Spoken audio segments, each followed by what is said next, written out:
this your first time performing at the Winnipeg Fringe Festival?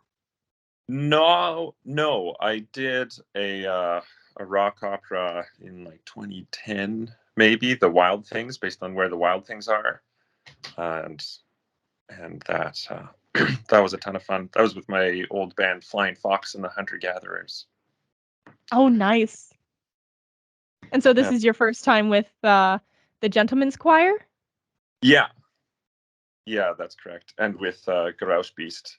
Gerauschbiest has played a few shows, but not a lot. Oh, okay. So how did you guys come together? How did this whole thing come about? Well, Gerauschbiest is myself and my brother Thomas, and so we got asked to put something together for the new music festival Pop Nuit a long time ago, and that sort of kicked off this project.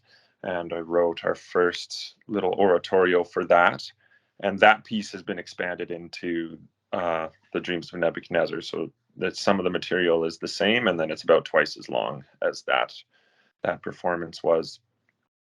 And he and I had been trying to figure out what the best thing to do was to get ourselves going again. And then we sort of on a whim thought, oh, let's apply for the Fringe Festival. And then we got in, and then we we had to follow through. So it was good that we did that to ourselves. But yeah, Yeah. So I think I saw on your media pamphlet that it's not really like a musical, but it's not really storytelling. It was like your own unique format of performing. So can you just say a little bit more on the unique way that you are performing? yeah, it's it's easy enough to follow when it's going on. Everything is sung. There's no spoken text, but it's not like a traditional opera or musical where particular characters are played by particular people. There's a little bit of that, and a little bit of sort of miming going on stage while Gerauschbiest sings through the narrative. And so some of it is sung as like songs with a pulse and a beat and whatnot, and some of it is kind of chanted in this free flowing harmonized chant style.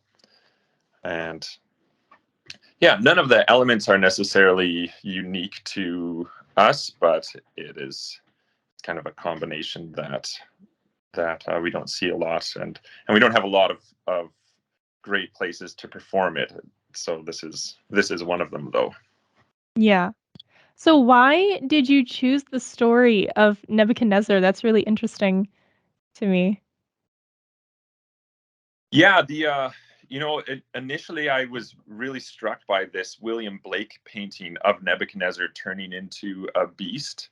So the crux of the story is that he's kind of a wicked king in this narrative, and he's punished by losing his mind and going to live with the cattle in the field for like 7 years, believing that he's a cow, and the concluding anthem for the whole piece speaks about how humans aren't really higher than animals, and we shouldn't consider ourselves different from them.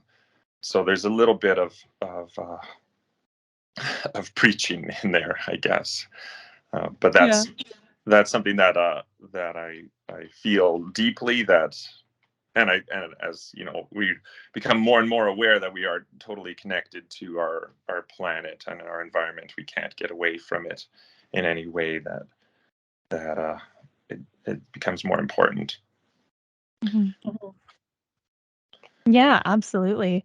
And so kind of like on that note of, there's kind of like an environmental awareness to your story. Is there anything else that you want your audience knowing going into your performance?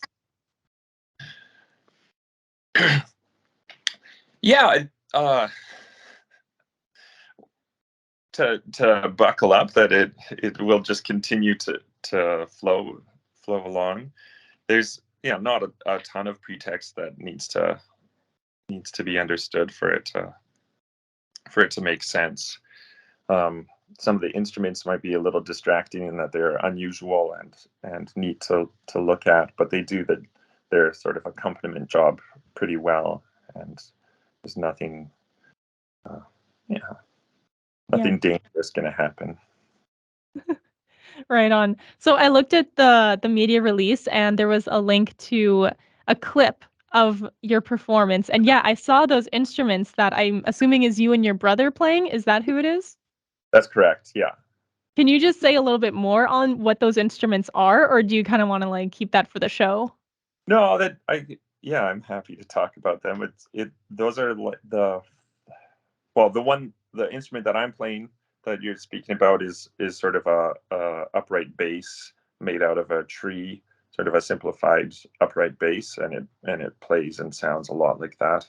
And the instrument that my brother is playing is third generation of a rotary octochord that I've been developing. So this is there we he played a similar instrument a long time ago, and I've built upgrades and redesigned the instrument over the years, and so now he's playing this. It's sort of like an inverted hurdy-gurdy where the strings rotate around, but the strings can't be changed at all, so there are different instruments for each chord that's needed, and he'll just kind of flit from instrument to instrument, playing them as needed.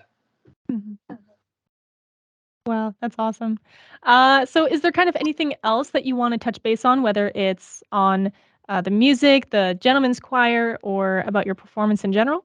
Oh, we should mention Sarah Klefstad has an important role as the Holy Watcher. The Holy Watcher?